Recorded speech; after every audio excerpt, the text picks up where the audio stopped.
Shalom. Before I start, I want to give all honors and glories and praises to Yahweh, Bahashem, Yahweh Shai, Bahashem, Waha, Wakakodash, Yahweh, which is the one true name of the Heavenly Father, Yahweh Shai, who the world ignorantly calls Jesus Christ, but his one and true name is Yahweh Shai, Bahashem, meaning coming in the name, Ba means coming in, Ha means the, Shah means name, Rakah meaning spirit, Kodash meaning holy. Double honors to Yahweh Bahashim Yahweh Shai, and double honors to the elders and the apostles and bishops of Great Millstone, who will well and teach well, because those are the men who I learned this truth from through the spirit and power of Yahweh Bahashim Shai. Peace, blessings, salutations to the hopeful elect, and shalom to you sincere brothers that are scattered abroad, pushing forth this word in truth and sincerity, and shalom to you sincere sisters that's listening in silence, as the scriptures command you to do so. I am the brother Mashiach Razakah, and pretty much in this lesson, we're going to go into sex before marriage is not fornication. All right, so sex before marriage is not fornication. Now you got people that have the doctrine that you're supposed to actually get married with a chapel, with a ring, going to a church. Okay, according to the scriptures, sex is marriage according to the Bible. Okay, sex before marriage is not fornication. Okay, we're gonna prove that in this lesson. So if a man have sex with a woman, that's actually marriage. Okay, now in the ancient world, how it was if you had sex with a woman, right, and a virgin woman, a woman that was a virgin that hasn't been touched, and you slept with her, right, and her blood from her sleeping with her blood gets on the sheets, you would take that blood that's on those sheets and you would take it to the Levitical priest, and that would announce your marriage. Okay, and you would also pay the father, I think it's 20 shekels of silver or something like that, 50 shekels of silver. You would pay the father money for his daughter. Okay, that's how it was in the ancient world. Okay, so sex is marriage according to the Bible, and we're going to prove it in this lesson. Lord willing, this lesson is edifying. And the first scripture I want to get into is proving that, actually I'll go to fornication. Actually, we'll go there, but I can get out that, because I don't want to leave this here. I want to read that, but we'll just get out another space bar. Let me get it out. We're going to go into fornication, right? And it mentions it in 1 Corinthians, the 7th chapter. Corinthians 7. And we'll just go there for edification.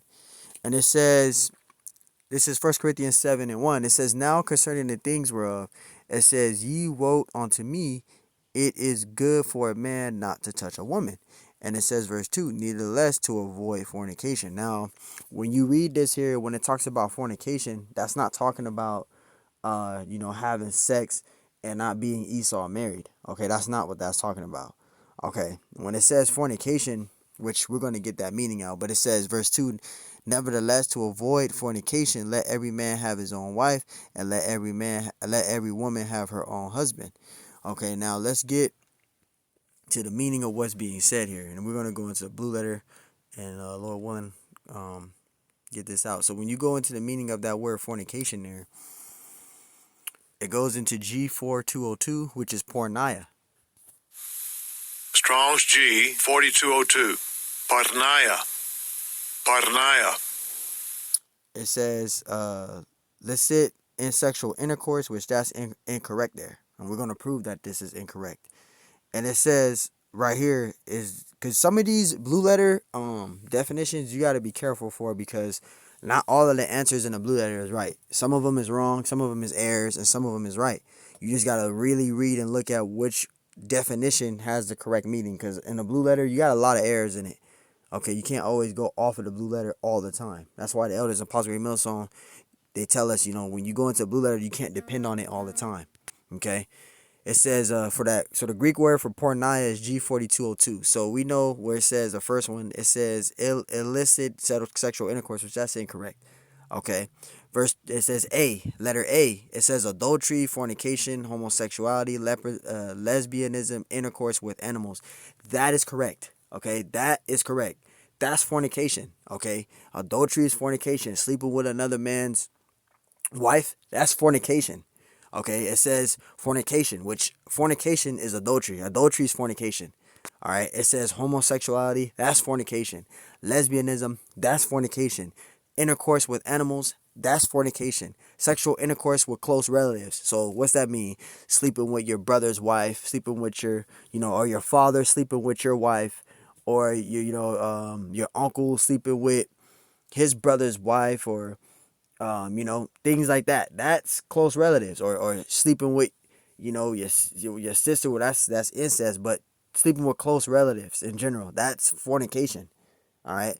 It says sexual intercourse with a divorced man or woman, right? Because according to the scriptures, the only way a woman can, cause let's say if she has a husband, right, and they don't work out, and he gives her a bill of divorcement, that woman is not supposed to be touched until her husband is deceased. So if that woman husband is deceased, she can't be with another man. But see, in this society, they allow it that the woman can get a divorce and then she can hop to another man. But according to the scriptures, you supposed to be stuck with that man until his death. Now, if that man dies, now you're considered a widow, and now you can get with another man.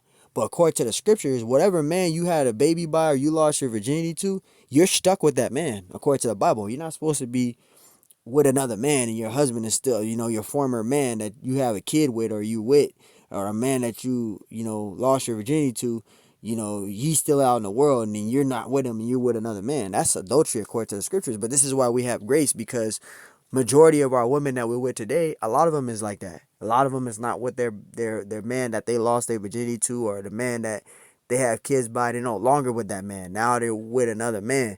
So according to the scriptures, we're all committing adultery. But this is why we have temporal grace, because majority of our women are not virgins. All of them have lost their virginity at the age of 12, 11, and 13. They were wild. So it's rare in this society to get a woman that's a virgin. This is why we gotta. This is why it's important that it's a blessing that we have grace, because according to the Bible, a lot of us is already committing a fornication, which is adultery. A lot of women that we have, or the women that we dealing with, they lost their virginity to somebody else, and that person that they lost their virginity to is dwelling on earth today. He's not even deceased. So we're actually committing adultery according to the scriptures. But see, due to the mercy of Yahweh Shai, and we're able to have that grace, we're able to allow to do it. This is why. But according to the scriptures, we're not supposed to be with a woman that if her man is alive, she's not with her man, but her man is that she had kids with and she lost her virginity to, she's supposed to still be with that man, according to the scriptures. That's why it says right here, it says sexual intercourse with a divorced man or woman. Now that's incorrect with a divorced man, because we can have many women. According to the Bible, we can be with many women. We supposed to have more than one woman. Okay, but in this society, Esau has it where we only supposed to have one woman. But in the ancient world, Israelite man had way more than one woman. So when it says a divorced man, that's incorrect. It's really supposed to say sexual intercourse with a divorced woman. Because once a woman loses her virginity, which we're going to get out in the scriptures, she's stuck with that man. She's not supposed to leave that man for somebody else. She's stuck with that man. It says metaphor, the worship of idols, right? Right, worshiping different gods, things like that. That's fornication. So when you read letter A all the way down to verse letter A at the bottom, this is the true definition of fornication. So A, B, C, number 2, and A at the bottom, that's all fornication. It says of defilement of idolatry, that's fornication. Worshiping other gods, that's fornication. As incorrupt by eating the sacrifices of offered to idols, that's fornication. So from A, B, C, 2, and A, that's all fornication there. Okay, so when you go into the meaning of fornication, that's true fornication. So let's go back. That's fornication. So sex before marriage is not fornication. Now it says it here in this blue letter, but that's incorrect. Okay, because we're going to prove in the scriptures. Because when you go to Genesis, this wouldn't make sense here. Read this. This is Genesis 24 and 63. So we're going to go into Rebecca and Isaac. When Rebecca came to Isaac on that camel and she saw Isaac, Isaac took her by her hand, took her into the tent and smashed. And she became his wife. He didn't do no marriages. He didn't get on one knee. There was no fucking churches in the time of Isaac. So sex is marriage according to the scriptures. And let's prove it. Genesis 24:63, and it says Isaac went out to meditate in a field at evening tide, and he lifted up his eyes and saw, it says, and saw, and behold, the camels were coming. Now, when you read in the scriptures, Father Abraham sent one of his servants to look for a wife for his son Isaac to comfort him, because Isaac, his mother died, so he was in mourn. But Father Abraham sent for a servant to look for Isaac a wife, so he can be comforted, right? And we're going to get to that. This is verse 63. It says, and Isaac went out to meditate in the field at the eventide, and he lifted up his eyes, and behold, the camels were coming. Verse 64, and Rebekah lifted up her eyes. Rebekah is the wife of Isaac, okay? But this is before she became his wife. This is what she saw. This is what she did. And Rebekah lifted up her eyes, and when she saw Isaac, she lifted off the camel. Verse 65, for she had said unto the servant, what man is this that walketh in the field to meet us? And the servant said, it is my master. Therefore she took a veil and uncovered herself. So she saw Isaac, and she was like, wow, this man is sexy. That's what she was saying. She was like, who is this man? And he told her. The servant, it says, and the servant has said, it is my master. Therefore she took a veil and covered herself. So she covered herself up, right? She didn't do what these women doing today. They showing their whole body parts and all that to the public. They weren't doing that in the ancient world. She covered herself up, right? 66, it says, and the servant told Isaac all the things that he had done, right? He told him, because Father Abraham sent him to go look for a wife for Isaac for comfort, right?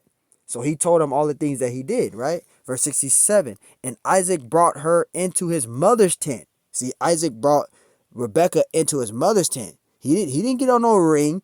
He didn't wear no fucking suit and tie. He didn't wear no green gaiters. He wasn't in no damn chapel church. There was no jumping a broom and saying, I do, you may kiss the bride. None of that shit happened. This is what happened.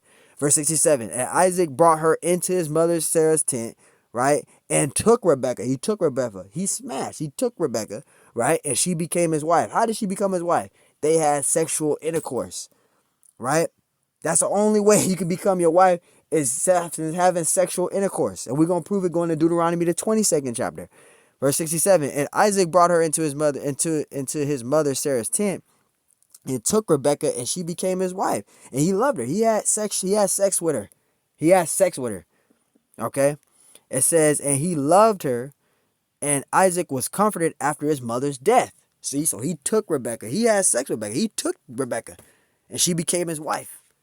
Let's get a preset to back up what I'm saying. And actually, I'll get that right here. This is Deuteronomy, the 22nd chapter. Now, if you read Deuteronomy, the 22nd chapter, it talks about how to deal with a woman, how things are to be instructed, okay, on how not to be sleeping with a married woman, things like that, you know, or a man forcing himself on a married woman and taking advantage, ravaging that woman. What was the end result? When you read Deuteronomy, the 22nd chapter, it goes into how things are to be handled according to the scriptures. All right, now I'm going down to the 28th verse. But if you read Deuteronomy 22nd chapter, it talks about how marriage is supposed to be dealt, or how rape and all of that is to be handled according to the scriptures. Okay? And this is Deuteronomy 22nd chapter. It says, Deuteronomy 22 and 28, if a man find a damsel, and what is a damsel? Let's get it. A damsel, right? It says, a damsel is a young, unmarried woman, or an unmarried girl, especially a virgin. So that's what a damsel is, a woman that has never been touched. She never had sexual intercourse with no man. That's a damsel, a young, unmarried woman, a virgin. All right, that's what a damsel is. If a man find a damsel that is a virgin, which is not betrothed. That word betrothed means engaged. She don't belong to nobody. She's a virgin. She ain't never been touched. She ain't never had sex before. Any of that, right?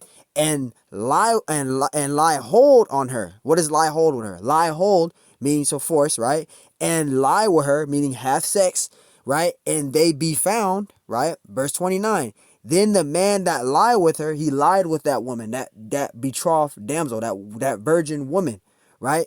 It says, shall give unto the damsel's fathers 50 shekels of silver. So you supposed to, according to the Bible in the ancient world, if we took a woman and lied with her and she was a virgin and she was betrothed, she wasn't engaged to nobody, we lied with that woman, we had to pay the father money for his daughter. That's how it was in the ancient world. You had to pay money for that woman. You had to pay the father money. See, in today's this society, you can go on fucking dating apps, you know, or you could be a young teenager in high school, and a girl like you like her, and boom, you just get intimate with that woman, or that, you know, get intimate with that girl or that woman, right? See, in society today, you can go on apps, but in the ancient world, everything was instructed a particular order, all right, in righteousness. It wasn't in wickedness like it is today. It says, then the man that lie with her shall give unto the damsel's father 50 shekels of silver, and she shall be his wife. So he lied with that woman. He had sex with that woman. Now he has to pay that woman's father money for his daughter. Now she's his wife because he slept with her. And they would take that, that man has sex with that virgin and her blood was to get on those sheets, he would take it to the Levitical priest and that would announce their marriage. Okay? That's how it was according to the scripture. There was no rings and all of that other stuff. Right? It says, and she shall be his wife because he have humbled her. He may not put her away all his days. And you couldn't put that woman away unless she committed adultery or she broke the Mosaic law. If she broke the Mosaic law, like committed adultery or did anything wicked, then you could give her a bill of divorcement. All right, but you couldn't just do what men do today. They get this woman and pop this woman, and then they don't want her. You couldn't do that. You were stuck with that woman unless she committed adultery and or broke the Mosaic law. She did something wicked. That's the only time you gave her a bill of divorcement, right? And we can prove that. The scripture says that right here, right? That's the only way you can give that woman a bill of divorcement, right? I think it's Sirach 25, and we just go down. It's a little bit down.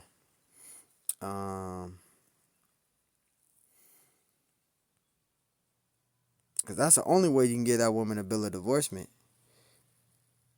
Here it is right here. This is Sirach 25:26. If she go not as thou wouldest have her, right? Cut her off from thy flesh and give her a bill of divorcement and let her go. Right. So if she was let me go up.